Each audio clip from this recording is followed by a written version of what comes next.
बाप होणं आणि आई होणं ही माणसाच्या आयुष्यातली खूप मोठी परिपूर्णता आहे असं म्हटलं जातं. बाळ जन्माला येतं आणि आई बाईची आई होऊन जाते आणि बाप होऊन जातो असं म्हटलं.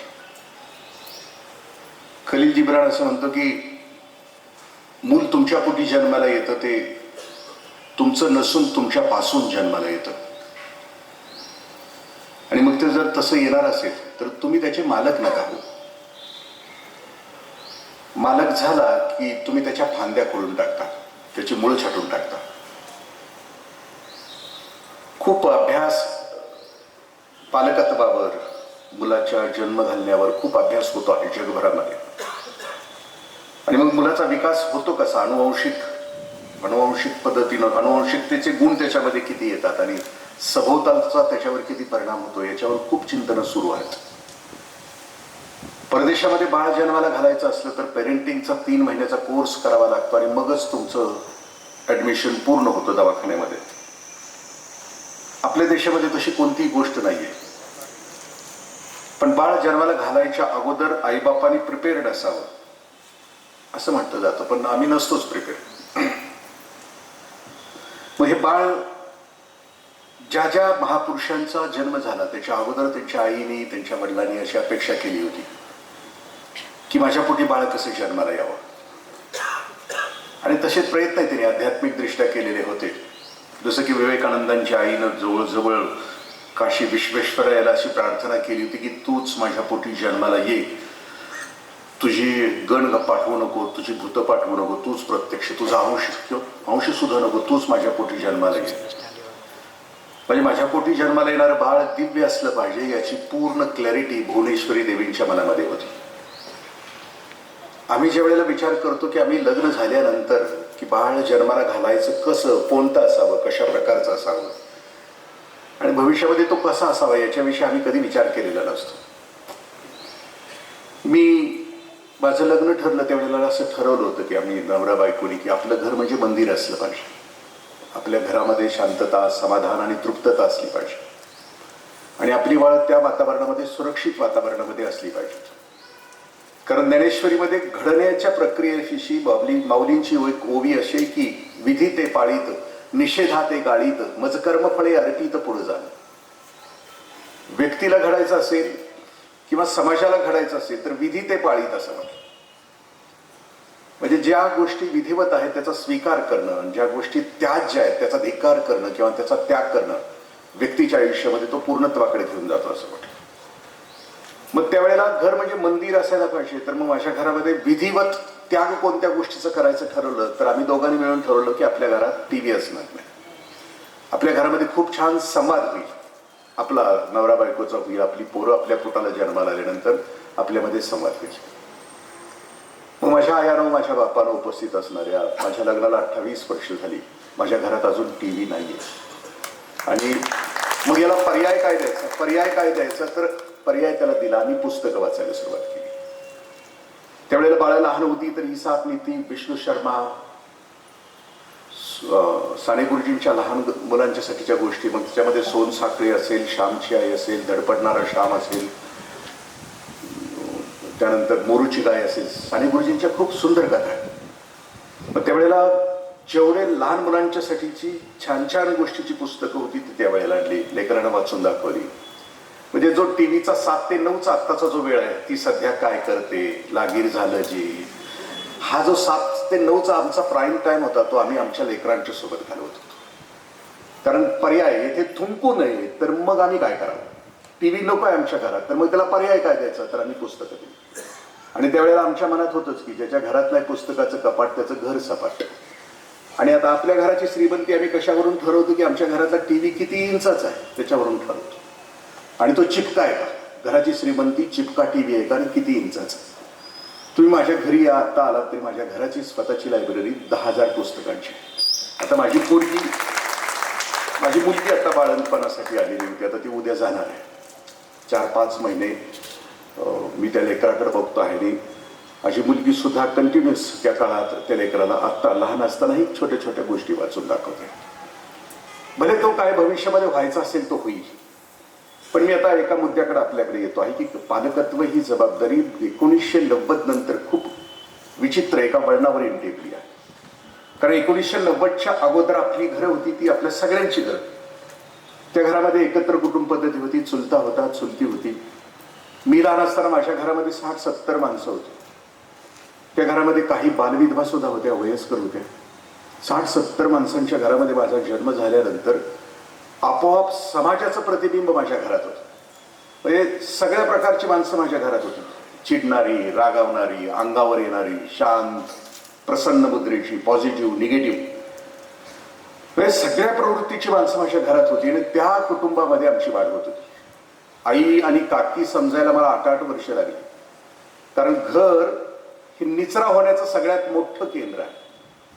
मी जगाच्या बाहेर मला दुःख झालं, वेदना झाल्या, तर मी घरी आल्या मी सांगायचं कोणाला.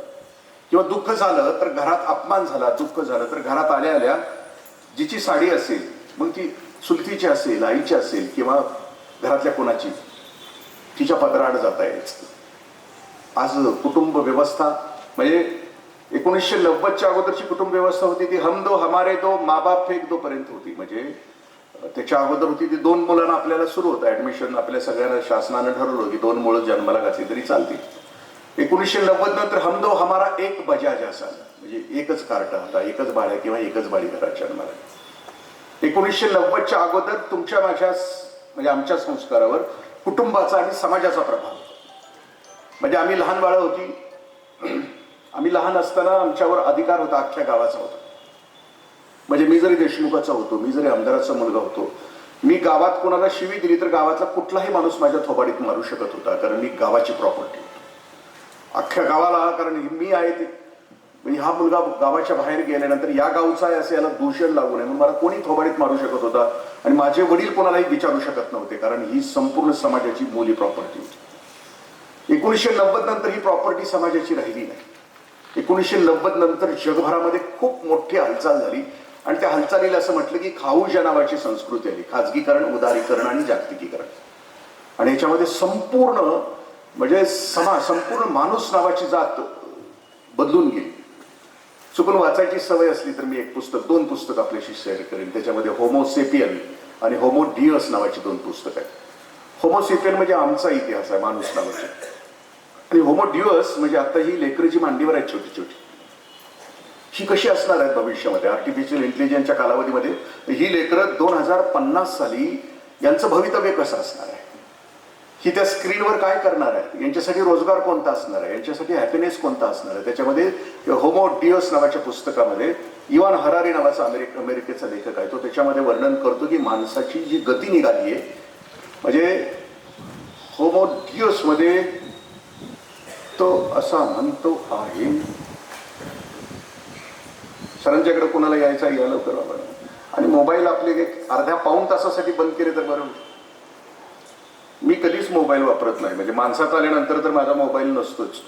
कारण मी जिवंत माणसांना किंमत देतो, माझ्या समोरच्या माणसांना किंमत देतो. जी 200 किलोमीटरवर विचारते जेवलास का, खाल्लास का, रात्री कर की 11 वाजता फोन, 11-12 वाजता, दिवसभर तुझं काय गेलं. आणि शक्यतो बंदच करा. त्याच्याविषयी आपण बोलणार आहोत थोड्या वेळाला. कुठपर्यंत आलो तू? शेवटचं वाक्य काय होतं? हा, आयानं सांगा, लक्ष तरी होतं ना तुमचं. हा, होमोडियस नावाचं पुस्तक आहे. त्याच्यामध्ये तो असं म्हणतो की आता मुलांच्या शारीरिक क्षमता कमी होत जातील आणि बौद्धिक क्षमता प्रचंड होत जातील. मुलांचं आयुष्यमान कमी होऊन जाईल. तो होमोडियस पुस्तकामध्ये तो सांगतो की मुलांचं आयुष्य कमी होत चाललं आहे. आणि आता आपल्या लक्षात येईल, आपली कार्टी नीट उभा राहत नाहीत. तुम्ही आता कॉलेजमध्ये जाणारा पोरगं बघा, खात नाही नीट, उभा नीट राहत नाही, 1.5 पायावरच उभं राहते. आईनं कितीही सांगितलं 2 पायावर उभा राहतं, ते 1.5 पायावर उभं राहते, कारण त्याला उभाच राहता येते. पण त्याची बुद्धिमत्ता प्रचंड आहे. त्याला त्या मोबाईलवर किंवा कॉम्प्युटरवर काही करायला सांगा, त्याची बुद्धिमत्ता प्रचंड आहे. तर होमोडियसमध्ये त्या बुद्धिमत्तेचं तो वर्णन करतो. आता प्रश्न आहे की तो आपल्या पालकत्वाचा प्रश्न आहे. इथं राहुल सरांनी अकॅडमी काढलेली आहे. आपल्याला आपली पोरं 10वी आणि 12वी नंतर भोका आणि ओका शिक्षण पद्धतीमध्ये आपल्याला नोटा छापायच्या मशीन्स करायच्यात आपल्या पोरांना. आणि मग ठरलं की मग ह्या नोटा छापायच्या मशीन करत असताना याच्यामध्ये अडथळे कोणते आहेत, त्याला काय द्यायचं आहे नेमकं आई बाप येणार त्याला. कारण 1990 नंतर मी जी गोष्ट आपल्याशी शेअर करतो आहे की 1990 नंतर 1990च्या अगोदर माणूस माइंड आणि मॅटर दोन्हीवर प्रेम करत होता. म्हणजे मनावरही प्रेम करत होता, माणसांच्यावरही प्रेम करत होता आणि वस्तूवरही प्रेम करत होता. 1990 नंतर बायर्स मार्केट आलं.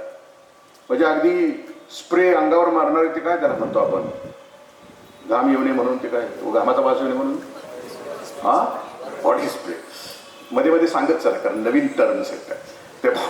आता तो बॉडी स्प्रे आता एखाद्या गावच्या वस्तीपर्यंत जाऊन पोहोचलेला आहे. आज जगामध्ये सगळ्यात जास्त फायदा आणि उत्पन्न देणाऱ्या फॅक्टरीज कोणत्या असतील तर त्या सौंदर्य प्रसाधनाच्या आहेत. वस्तूवर प्रेम करण्याची सुरुवात झालेली आहे. आणि ह्या जमातीमध्ये जे माणूस नावाच्या जातीवर प्रेम करत आहेत आणि त्याच्यामध्ये माणसाला जर हॅपी नाही, आनंदी ठेवायचं असेल तर त्याला काय दिलं पाहिजे याच्यावर फ्युचरॉलॉजिस्ट विचार करतात. ते असं म्हणतात की 1990 नंतर समूहवादाकडून व्यक्तिवादाकडे व्यक्ती निघाली. म्हणजे 80, 60, 70 माणसांचं कुटुंब, त्या कुटुंबानंतर हम दो हमारे दो, माँ बाप फेक दो, आता हम दो हमारा एक बजाज, तिघच आहेत. मग ह्या तिघांच्या मध्ये खूप मोठी पोकळी. आई वडील जात आहेत, बाहेर जात आहेत, मुलं तिघं एकत्र यायला तयार नाहीत, कधी आली तर एकमेकाला वेळ क्वालिटी टाइम द्यायला तयार नाहीत. ही प्रचंड पोकळी. मग ह्या पोकळीमध्ये काय होणार ते मानसशास्त्रज्ञ असं म्हणतात, जगभरामध्ये विचार करणारे, ते बाळ समूहवादाकडून एका वादाकडे येत असताना, व्यक्तिवादाकडे येत असताना ते कुणाच्या सहवासामध्ये येतात. तो कोणती पुस्तकं वाचतो आहे, त्याला कंपनी कोणाची लाभते आहे, त्याच्यावर तो जीवनमुक्त होणार, आनंदी होणार का गुंड होणार, त्याच्यावर त्याचं भविष्य अवलंबून असणार. 80% तो कोणाच्या सहवासामध्ये येतो आणि 20% अनुवंशिक गुण त्याच्यामध्ये येतात, त्याच्यावर त्याचं आयुष्य चालत राहतं. म्हणजे अनुवंशिकतेनं जसं माझ्याकडे जर बघितलं तर आम्ही 9 जण आहोत. मी 4 भाऊ आहोत आणि 5 बहिणी आहोत. आणि आत्ता जो मी दिसतोय तुम्हाला डबल हाडाचं मॉडेलच, फाउंडेशनच डबलचा. 9 जणांचं आमचं फाउंडेशन डबल हाडाचं, कोणाचंही बघितलं. हे अनुवंशिक आहे. पण सगळेच आम्ही 9 जणांच्या मध्ये आम्ही सगळेच अभ्यास करतो असं नाही. प्रत्येकाचं क्षेत्र वेगळं आहे, जगणं वेगळं आहे, तरा वेगळे आहेत. प्रत्येकाच्या तरा 9 जणांच्या तरा वेगळे आहेत. मग हे 9 सगळं हे असताना भविष्यामध्ये म्हणजे 11वी 12वी नंतर त्यांना जो सहवास लाभला, त्यांनी जी पुस्तकं वाचली किंवा जे त्यांच्या सहवासात आले, त्याचा प्रभाव त्याच्यावर पडतो. प्रभाव पडतो कसा आणि व्यक्तीवर कोण कोण प्रभाव टाकतं. मुलावर प्रभाव कोण टाकतं, कुटुंब टाकतं, गल्ली टाकतं, जात टाकतं, धर्म टाकतं आणि अख्खा समाज टाकतो. आणि मग ह्या सगळ्यात प्रवाहित होत असताना ह्या सगळ्या प्रत्येक गोष्टीचा प्रभाव त्याच्यावर कसा पडतो. आणि आता आपल्या सगळ्यांच्या लक्षात आलं असेल की पालकत्व ही गोष्ट किती कठीण होत चाललेली आहे आणि कुठपर्यंत आपण घेऊन निघालेलो आहोत. टीव्ही सुरू जरी केला तरी हे तथाकथित आपल्याला राज्य करणारे आहेत ना, त्यांचे संवाद जरी ऐकलं तरी वाटतंय की आपण स्वर्गात आहोत की नरकात आहोत. आपण नरकात आहोत 100% आपल्याला वाटतं. आणि मग हा प्रवाह आपल्या लेकरापुरता सुरक्षित करणं, त्याला त्याचं भविष्य ठरवून देणं ही खूप मोठी पालकत्वाची जबाबदारी राहते. बदललाय किती मी आपल्याशी शेअर करतो. एक चित्रकार आहे आणि त्या चित्रकाराला असं वाटतं आहे की मी एक चित्र काढावं, कारण तो ज्या काळात राहत होता त्या काळातली सगळी माणसं कसदार होती. म्हणजे जसं माझं बालपण घेतलं तर आमचं अख्खं गाव संतांचं होतं, पण आता नाही आहे. जसं की सुरेश भटांच्या भाषेमध्ये, काल हे गाव संतांचे होते, आज का बकाल झाले. काल सगळी गावं माणूस माणसामध्ये होता, जातपात धर्माच्या पलीकडे जाऊन माणुसकीनं वागत होता, प्रेम होतं, जिव्हाळा होता माणसामध्ये, तो संपला. काल हे गाव संतांचे होते, आज एक का बघा. त्या संतांच्या गावामध्ये राहणाऱ्या त्या चित्रकाराला असं वाटलं की मला एक चित्र काढायचं आणि ते देवाचं असलं पाहिजे, देवरूपी माणसाचं असलं पाहिजे. असं देवाच्या रूपाचा असणारा, देवाच्या गुणाचा असणारा असा माणूस कोण असेल. पण तो चित्रकाराच्या मनात असं आलं की 9-10 वर्षाचं एखादं बाळ असेल, कारण 9-10 वर्षाची पोळं देवरूपच असतात. 13 वर्षानंतर बिघडायला सुरुवात होतात. 13 to 19 खोटं बोलणं, आईवडिलांना चमकून बाहेर जाणं, चुकून बाहेर जाणं, आईवडिलांशी भांडण करणं. 13 to 19 टीन एज त्याला म्हटलं.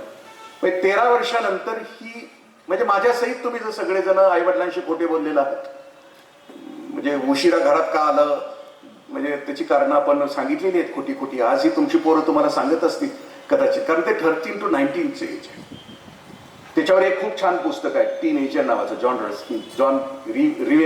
जॉन रेविल नावाचे खूप मोठं पुस्तक आहे. ते आईवडिलांच्यासाठी आणि शिक्षकांच्यासाठी तर खूप महत्वाचं.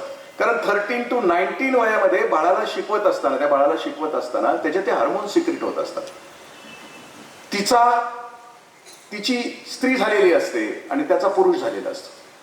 आणि त्याच्या शरीरामध्ये हार्मोन सिक्रेट होत असतात. मग तो कितीतरी कधी आतताई वागतो तो बाळ किंवा ती बाळी, कधी अंगावर येतो, कधी खूप प्रेमळ असतात. ही 13 to 19 वयातली पोरं कधी खूप प्रेमळ असतात, खूप कधी रागीट असतात. म्हणजे त्यांच्या त्या वागण्याचा अंदाज बांधता येत नाही. तर तो टीनेजर पुस्तकात असं म्हणतो की ज्या वेळेला लेकरांच्या आत ते हार्मोन सिक्रेट होतात पुरुषत्वाची किंवा स्त्रीत्वाची, त्यावेळेला त्यांना कळत नाही की बिहेवियर कसं करावं, पुढच्याशी कम्युनिकेशन कसं करावं, आईशी कसं करावं, वडिलांशी कसं करावं, मित्रांशी कसं करावं. आणि त्या डायलेमामध्ये त्यांच्याकडून ज्या प्रतिक्रिया होतात त्या तशा होतात. ते खूप त्याच्यावरचं पुस्तक मी आपल्याशी शेअर करत होतो की त्या चित्रकाराला असं वाटलं की मी एक चित्र काढावं. मग त्याला एक 9 वर्षाचा मुलगा निवडला. 9 वर्षाचं बाळ निरागस असतं, शुद्ध असतं, पवित्र असतं. तुम्ही आम्ही सुद्धा त्यावेळेला तसे होतो. निवडलं आणि त्या बाळाला असं खुर्चीवर बसवलं आणि त्या सुवर्ण सकाळी ते चित्र काढायला सुरुवात केली. चित्र काढून पूर्ण झालं, ते विक्री झाली त्याची, ठेवून दिलं ते पुस्तक. त्यानं ब्रश ठेवून दिला आणि 20 वर्षानंतर त्याच्या वाटायला आलं की आत्ताचं जे जग आहे ना, तुम्ही आम्ही तयार केलं, जे नरक तयार केलं ना आपल्या बाळांच्यासाठी, आत्ताचा जो बाहेरचा द्वेषानं, मत्सरानं पछाडलेला, स्वार्थानं, संकुचितपणानं, लबाडीनं, हरामखोरीनं जो आम्ही आत्ता आमच्या भोवतालचं जग आणि भोवताल तयार केलं ना, त्या जगात आल्यानंतर त्या चित्रकाराला पुन्हा ब्रश उठवावा असं वाटलं. आणि त्यानं ठरवलं की आता भयानक, म्हणजे आता अत्यंत हिंस्र अशा माणसाचं मला चित्र काढायचं, राक्षसाचं चित्र काढायचं. मग राक्षस कुठं असेल, जगातला सगळ्यात मोठा राक्षस कुठं असेल, म्हणून त्यानं जगभरातल्या सगळ्या तुरुंगातली रजिस्टर्स मागवायला सुरुवात केली. रजिस्टर मागवल्यानंतर त्याला एक गुन्हेगार असा सापडला की जो 28-29 वर्षाचा होता, की त्याच्या नावावर खूप गुन्हे होते. त्यानं खून, मारामारी, म्हणजे जगातले जेवढे गुन्हे होते ते सगळे गुन्हे त्याच्या नावावर होते. तो अंडा सेलमध्ये होता, त्याच्या भोवती पहारा होता, त्याच्या हातापायामध्ये काढण्या होत्या. आणि मग त्यानं ते रजिस्टर, जेलरची परवानगी आणि ती चित्र काढण्यासाठी त्या सुवर्ण सकाळी पुन्हा एकदा तो त्याला घेऊन त्या जेलच्या दारामध्ये, त्या अंगणामध्ये बसला. चित्र काढायला सुरुवात केल्यानंतर त्या दोघांची एकमेकाची नजरानजर झाली. आणि मग ते दोघं एकमेकाला असं म्हणतात की हे कधीतरी घडलं होतं, याच्या पूर्वीही कधीतरी आपण दोघं भेटलेलो होतो.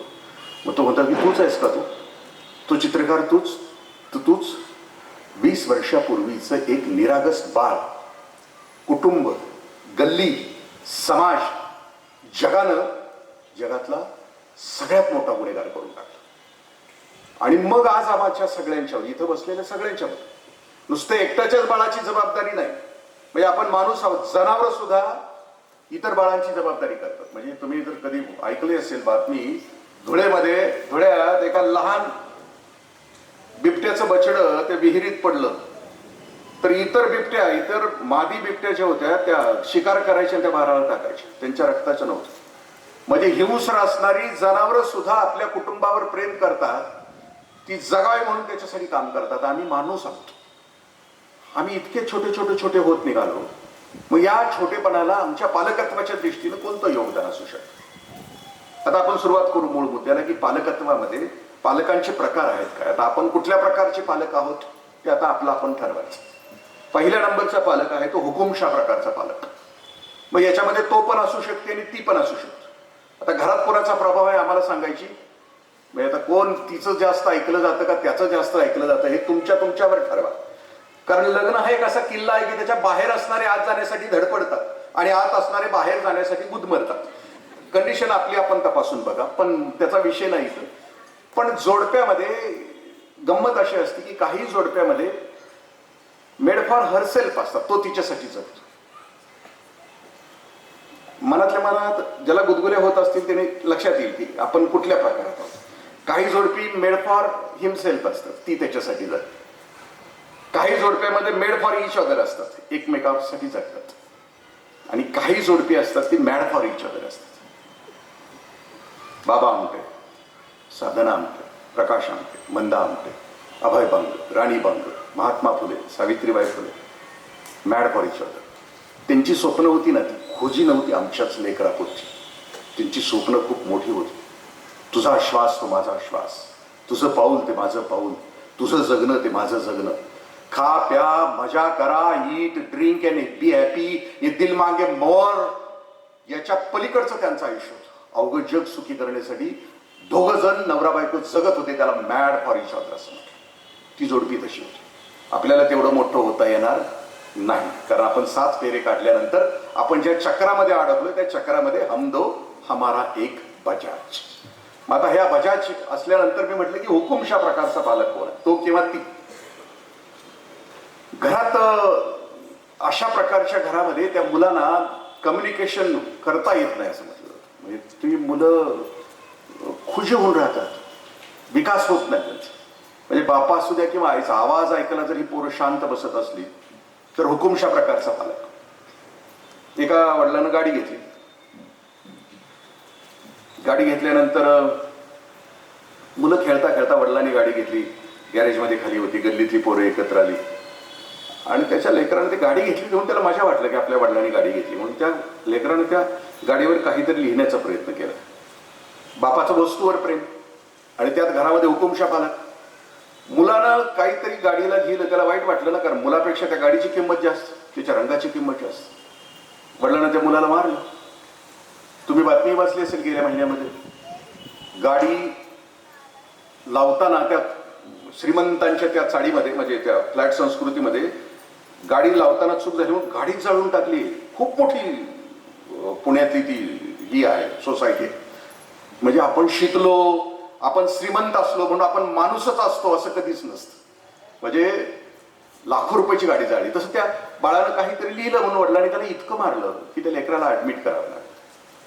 बापाला मारल्यानंतर संध्याकाळी पश्चाताप झाला आणि घरी आल्यानंतर त्या बापानं बघितलं, पोरानं लिहिलंय काय, कसले खडे ओरडले म्हणून त्या बापानं बघितलं तर त्या लेकरानं त्या गाडीवर लिहिलं होतं, आय लव्ह यू बाबा. आणि मग तो रडतो. हुकुमशा प्रकारचा पालक. अजूनही आपण बातमी वाचली असेल,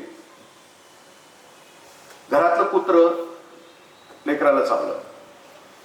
त्याला वाटलं की बाप आता मारेल, हुकुमशा प्रकारचा बाप, म्हणून सांगितलंच नाही आणि त्याला रेबीज झाला आणि 2 महिन्यानंतर बापाच्याच मांडीवर त्यानं शेवटचा श्वास घेतला. हुकुमशा प्रकारचा. म्हणजे घरात चालतच नाही कुणाचं. मीच शाना, मीच अंतिम, मलाच सगळं कळतं, मीच या जगाचा पालक. म्हणजे भगवंतानंतर मीच आहे या जगामध्ये, या भावनेमध्ये राहणारे असतात ते कुठले पालक? हुकुमशा प्रकारचा पालक. चुकून ही जर लक्षणं कोणाला लागू पडत असतील तर तो योगायोग समजावा आणि आपण कुठल्या प्रकारच्या पालकत्वामध्ये आहोत आणि आपल्याला शिफ्ट व्हायचं, आपल्याला परिवर्तनाकडे जायचं. दुसऱ्या प्रकारचे पालक आहेत, त्याचं नाव सांगितलं की भित्रे पालक. घाबरतं, एकटंच असल्यामुळं जाऊन काय बाहेर करेल का, काय होईल का, याच्यासाठी सतत घाबरलेले असतात लेकरं. त्याचा प्रॉब्लेम या लेकरांच्यावर हा होतो की हे नकार पचवू शकत नाही ते लेकर.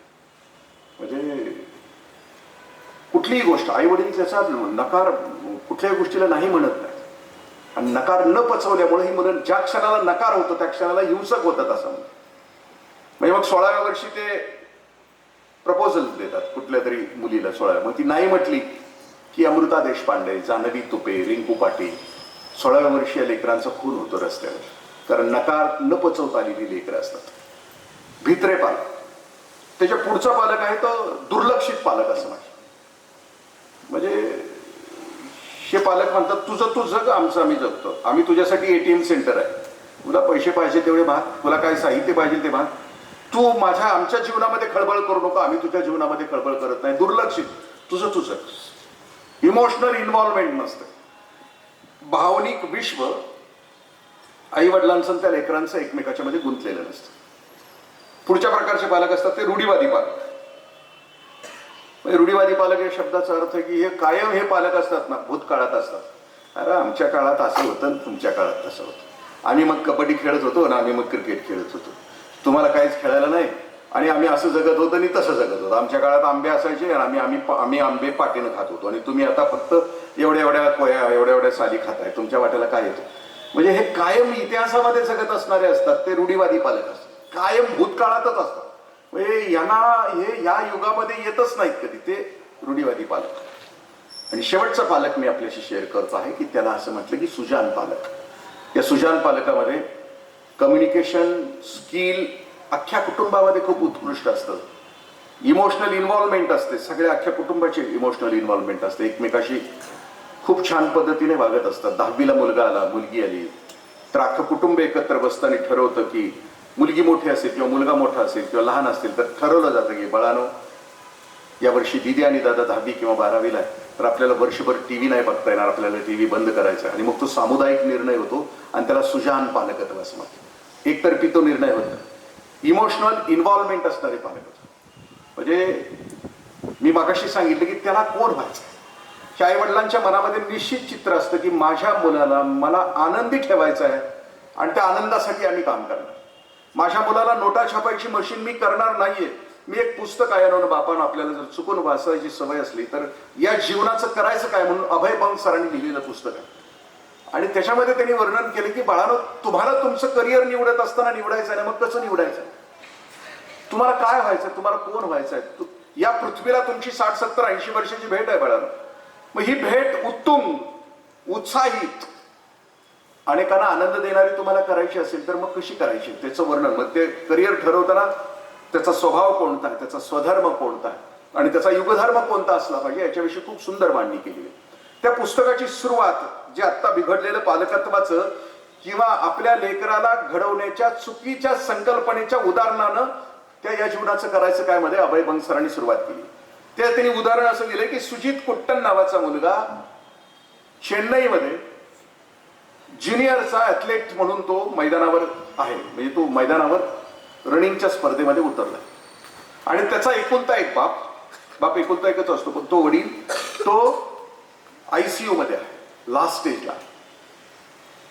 आणि ज्या क्षणाला तो स्पर्धा जिंकतो आहे, करंडक हातात घेतो आहे, त्या क्षणाला त्याचे वडील ICU मध्ये शेवटचा श्वास घेत आहेत. घटना संपली, पण चेन्नईमध्ये 100 बारापेक्षा जास्त पालकत्वावर चिंतन तिथं झालं की सुजित कुट्टननं त्यावेळेला मैदानावर असायला हवं होतं का आपला वडील शेवटचा श्वास घेतो आहे तिथं असायला हवं होतं. खूप चर्चा त्याच्यावर झाली. जर नसेल तर म्हणजे तो वडिलांच्या जवळच असायला पाहिजे होता असं बऱ्याच जणांचा. मी एका ठिकाणी पालकत्वावर बोलत होतो आणि करिअर ओरिएंटेड पालकांच्या बाबतीमध्ये चर्चा सुरू होती. Career oriented